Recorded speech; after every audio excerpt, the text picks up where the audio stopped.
باللہ من الشیطان اللعین الرجیم بسم اللہ الرحمن الرحیم الحمد للہ الذی ہدانا لہذا وما کنا لنہتدی لولا ان ہدانا اللہ اما بعد فقد قال اللہ سبحانہ تبارک و تعالی فی قرآنہ المجید و فرقانہ الحمید بسم اللہ الرحمن الرحیم شہر رمضان الذی انزل فیہ القرآن۔ ناظرین محترم، الحمدللہ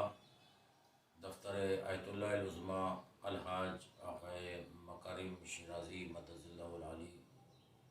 دفتر ممبئی سے ہم آپ کے سامنے حاضر ہیں اور خاصیت کے ساتھ خصوصیت کے ساتھ فضیلت روزہ اور مسائل بمطابق فتویٰ آیت اللہ العظمیٰ مکارم شیرازی مدد اللہ العالی آپ کے خدمت میں بیان کیے جائیں گے۔ یہ سلسلہ مسلسل رہے گا کیونکہ یہ دفتر کی خدمات میں جو بمبئی سے آپ کی خدمت میں ہم حاضر ہیں، انشاءاللہ پوری دنیا میں ہم پہنچنے کی کوشش کریں گے آج کے الیکٹرانک میڈیا کے ذریعے سے، تاکہ ہمارا کوئی مومن بھائی مسائل رمضان کے سلسلے میں کوئی مسئلہ درپیش آئے تو اس تک یہ بات پہنچ سکے کہ روزہ کس طرح سے صحیح رکھا جائے اور کس طرح سے صحیح انجام دیا جائے۔ جہاں تمام عبادات ہیں جو اللہ نے واجب کی منزل میں رکھی ہیں، کچھ عبادات واجب ہیں، کچھ مستحبات ہیں، تو اس وقت جو ہم ایک واجب عبادت کی طرف آپ کی اذہان عالیہ کو لانا چاہتے ہیں اور مسائل ماہ مبارک رمضان آپ کی خدمت میں بیان کرنا چاہتے ہیں۔ یہ مبارک مہینہ، یہ مقدس مہینہ، بابرکت مہینہ کہ جس مہینے میں سانس لینا بھی عبادت کا ثواب رکھتا ہے، اور عبادت ہے سانس لینا بھی۔ اس سے بڑھ کر اس مہینے کی فضیلت اور کیا بیان کی جائے کہ اللہ نے اس ماہ کو اپنی طرف نسبت دی ہے کہ یہ شہر اللہ ہے، یعنی اللہ کا مہینہ ہے۔ تو ظاہر ہے جب یہ اللہ کا مہینہ ہے تو اللہ میزبان ہوا اور روزہ رکھنے والے اس کے مہمان ہوئے، تو کوئی میزبان یہ نہیں چاہتا کہ اپنے مہمان کی خاطر تواضع نہ کی جائے، تو اللہ بھی مسائل کے ذریعے سے، عبادات کے ذریعے سے یہ چاہتا ہے کہ اس کا بندہ، مخلص بندہ، مومن بندہ اس کی بارگاہ میں جو اپنے اعمال بھیجے تو اس اعتبار سے جائیں جو صحیح ہوں، ارکان صحیح ہوں، افعال صحیح ہوں۔ انہی بات کو مد نظر رکھتے ہوئے، انہی احکامات کو سامنے رکھتے ہوئے ہم آپ کی خدمت میں دفتر آیت اللہ العظمیٰ مکارم شیرازی مدد اللہ علی ممبئی سے آپ کی خدمت میں حاضر ہیں۔ جیسا کہ ابھی میں نے ابتدا میں آپ کے سامنے آیہ مبارکہ کی تلاوت کا شرف حاصل کیا کہ شہر رمضان الذی انزل فیہ القرآن، اللہ کے مہینے میں جہاں اور عبادات کا حکم ہے، جہاں تک ابھی میں نے آپ کی خدمت میں عرض کیا کہ سانس لینا بھی عبادت ہے، تو اس مہینے میں اللہ نے قرآن جیسی بابرکت مقدس مطہر کتاب کو نازل فرمایا۔ شہر رمضان الذی انزل فیہ القرآن، یعنی ہم نے نازل کیا ہے اس مہینے میں قرآن کو، جو شب قدر آگے آئیں گے، اور شب قدر کے لیے اس کی فضیلت، اس کے اعمال جو آپ کے سامنے بیان کیے جائیں گے مسلسل۔ سب سے پہلا مسئلہ یا سب سے پہلی چیز ہمیں دیکھنا یہ ہے کہ اس ماہ میں جو ہم روزہ رکھ رہے ہیں، اس روزے کی تعریف کیا ہے؟ روزہ کس چیز کا نام ہے؟ بہت سے حضرات کی خدمت میں یا بہت سے لوگ یہ سمجھتے ہیں کہ ہم کھانے اور پینے سے پرہیز کریں، بس اسی کا نام روزہ ہے۔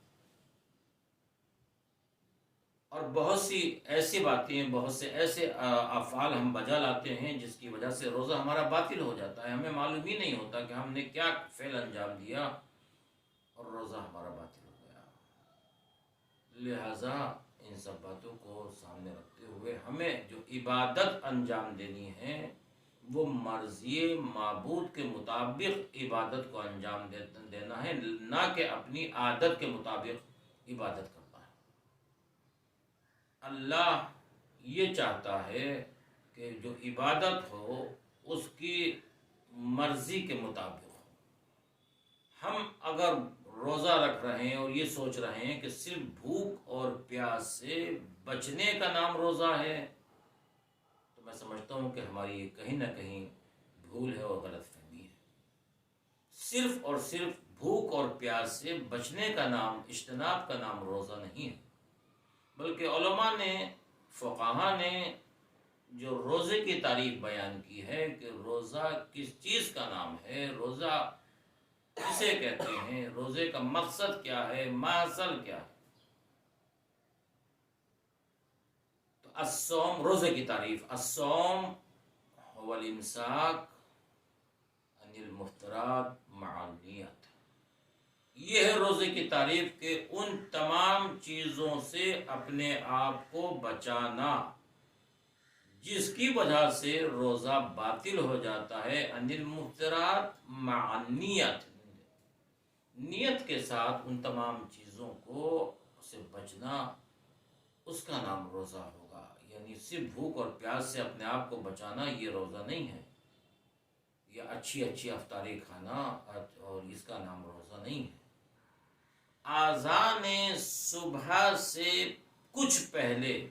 اور آذان مغرب کے کچھ بعد تک بابنائے احتیاط، تمام مراجع کرام کا یہ مسئلہ ہے، اپنے آپ کو ان تمام باتوں سے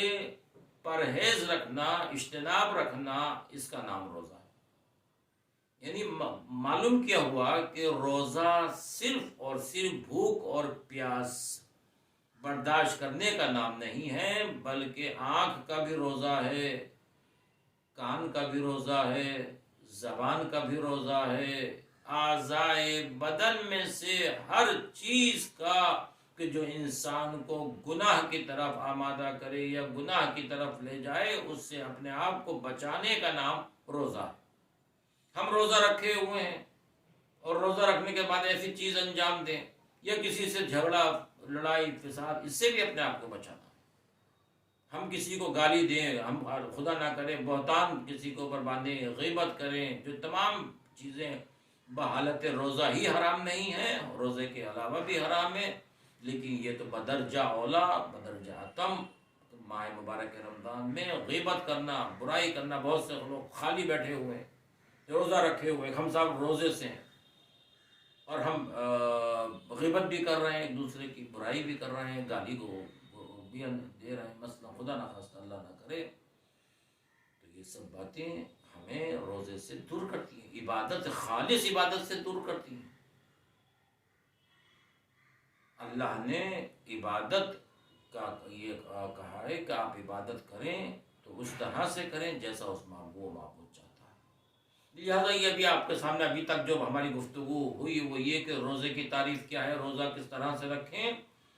آذان صبح سے لے کے آذان مغرب تک اپنے آپ کو تمام چیزوں سے، ان تمام چیزوں سے بچانا کہ جو روزے کو باطل کر دیتی ہیں، اس کا نام روزہ ہے۔ مختصر سی تعریف روزے کی۔ اور اس ماہ میں قرآن کی تلاوت، ہر ماہ میں اللہ نے کہا ہر چیز کی ایک بہار ہوتی ہے، ماہ مبارک رمضان قرآن کی بہار ہے، کیونکہ قرآن اسی مہینے میں نازل ہوا۔ اللہ کہتا ہے کہ آپ کو تلاوت قرآن کیجیے، اس کا کئی گنا ثواب آپ کو زیادہ ملے گا۔ لہٰذا ماہ مبارک رمضان کی بہار روزہ ہے۔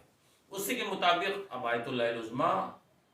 مکارم الشرازی مدد اللہ العالی کہ جو آپ نے بیان کیے ہیں روزے کے سلسلے میں کہ روزہ کس طرح سے رکھیں، روزے کی تعریف کیا ہے، روزے کا مقصد کیا ہے، اور روزہ کس طرح سے ہمیں انجام دینا ہے۔ روزہ کیونکہ عبادات میں سے ہے اور عبادتوں میں سے ایک عبادت کا نام روزہ ہے، نیت کے ساتھ، وہی جو تمام مراجع نے کہا ہے، وہ آیت اللہ العظمیٰ مکارم الشرازی مدد اللہ علی نے بیان کیا ہے کہ ہمیں روزہ نیت کے ساتھ انجام دینا ہے۔ یعنی صرف دل میں بھی اگر ہم نیت کریں، اب سب سے دوسرا مرحلہ یہ ہوتا ہے کہ سب ہم نیت کریں، نیت انجام دیں، جب ہم زبان سے ادا کریں گے جب ہی نیت ہوگی۔ کیا یعنی ہم یہ کہیں کہ ہم روزہ رکھتے ہیں 2 تاریخ کا یا 3 تاریخ کا، واجب قربتاً اللہ،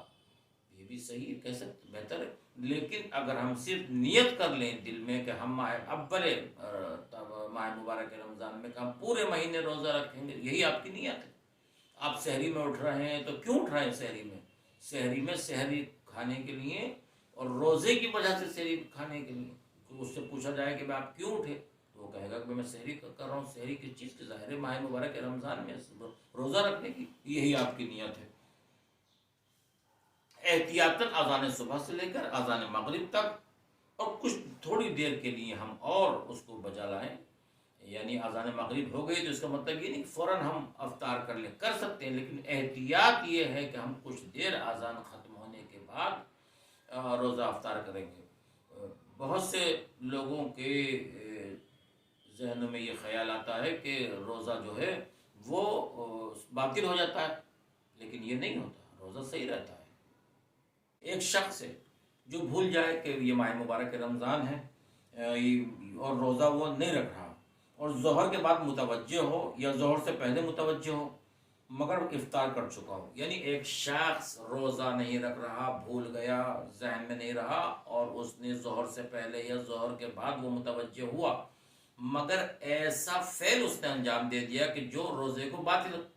کر دیتا ہے. مثلا اس نے کھا لیا یا پی لیا یا کوئی اور جو مفترات صوم میں سے کوئی فعل انجام دے دیا، تو اس کا حکم کیا ہے اب وہ بیان کرتی ہیں.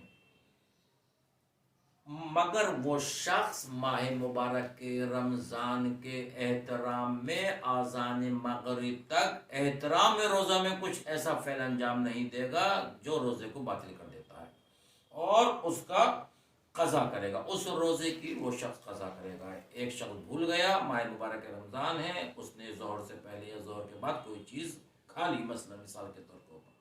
اور اس کا روزہ چلا گیا، مگر احترام ماہ مبارک رمضان میں وہ شخص ایسا فعل کوئی انجام نہیں دے گا کہ جس کی وجہ سے یہ کہا جائے کہ روزہ باطل ہے. احترام رمضان میں انجام نہیں دے گا،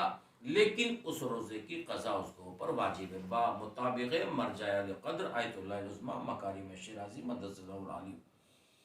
اسی طرح سے اگر کوئی شخص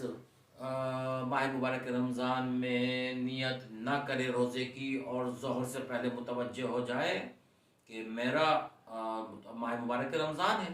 لیکن اس نے کوئی فعل ایسا انجام نہیں دیا کہ جو روزے کو باطل کر دیتا ہے، تو اب حکم شریعت یہ ہے کہ آپ کا روزہ مانا جائے گا، آپ کا وہ روزہ رہے گا. آپ ایسا کوئی فعل انجام نہیں دیں گے کہ جو روزے کو باطل کر دیتا ہے. قبل الظہر اگر آپ متوجہ ہوئے، اس میں شرط ہے قبل الظہر اور بعد الظہر دونوں میں سے.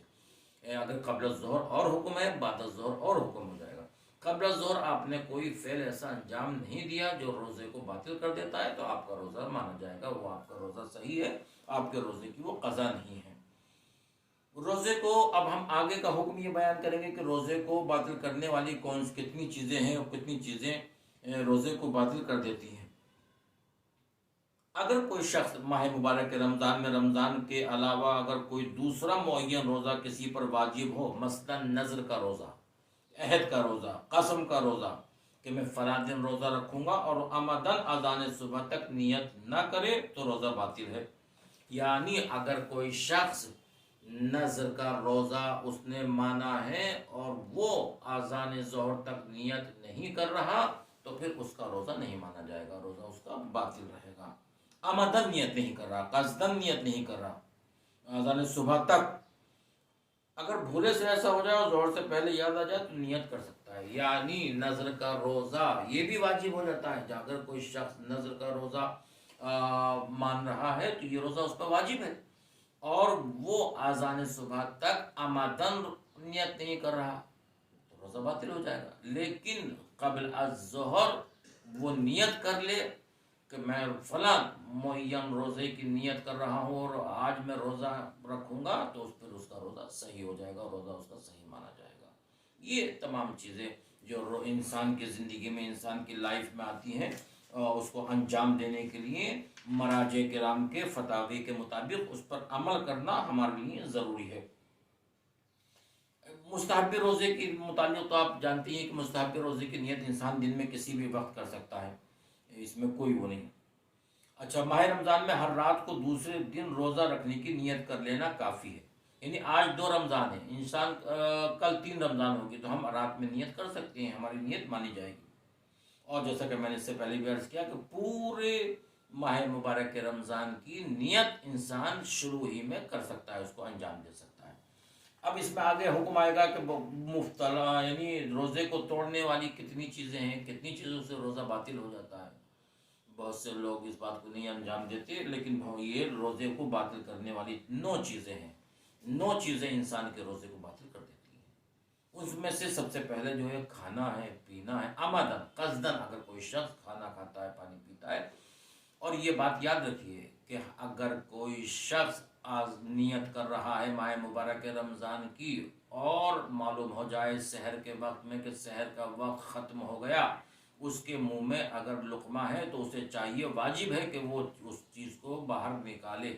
اگر آمدن وہ شخص اس کو کھا جاتا ہے تو اس کا روزہ باطل ہے، اور اس کا کفارہ بھی واجب ہے اس کے اوپر۔ یعنی آمدن اگر ہم ماہ مبارک رمضان میں سحر کے وقت میں ہمیں یہ معلوم ہو گیا کہ سحر کا وقت ختم ہو چکا ہے،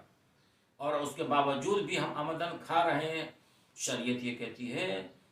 کہ آپ جو آپ کے دہن میں ہے، منہ میں، اس کو فوراً باہر نکالیے، آپ کا روزہ صحیح ہوگا۔ اگرچہ وقت گزر چکا ہے سحر کا، لیکن آپ آمدن کھا رہے ہیں تو روزہ آپ کا باطل ہے، اور اس کی قضا بھی آپ کو کرنا ہے، کفارہ بھی آپ کو اس کا ادا کرنا ہے۔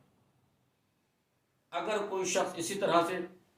اگر کسی شخص کے ذمے ماہ رمضان کے قضا روزے ہوں یا کوئی دوسرا واجب روزہ ہو، اس کے لیے مستحب روزہ رکھنا جائز نہیں ہے۔ اگر کوئی شخص ماہ مبارک رمضان کے روزے اس کے اوپر قضا ہیں یا کوئی واجب روزے کی قضا اس کے اوپر ہے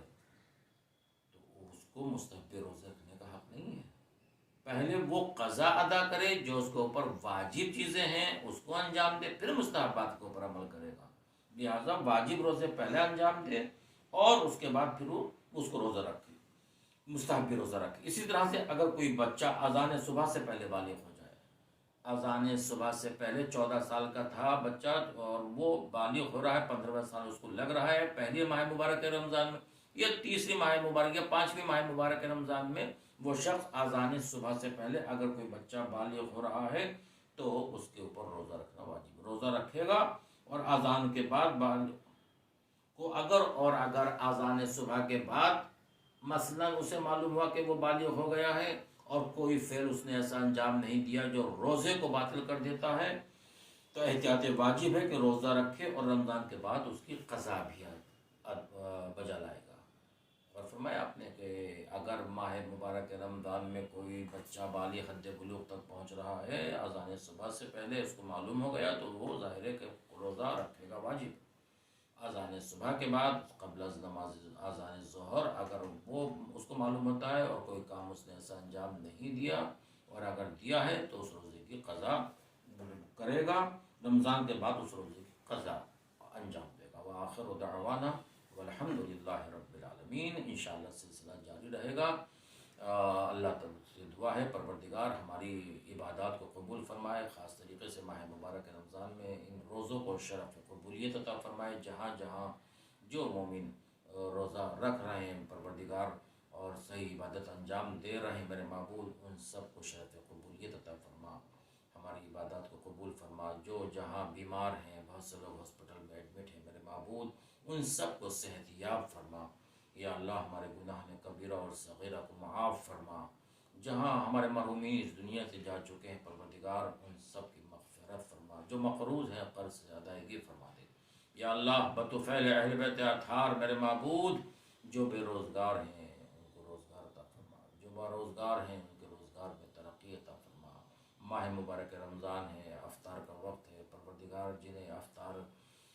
میسر نہیں ہے میرے معبود ان کے رزق میں برکت عطا فرما دے، غیب سے ان کی مدد فرما دے۔ یا اللہ جو روزے داروں کے افطاری کا انتظام فرماتے ہیں، جہاں بھی روزے داروں کو بلاتے ہیں خلوص دل و نیت کے ساتھ میرے معبود،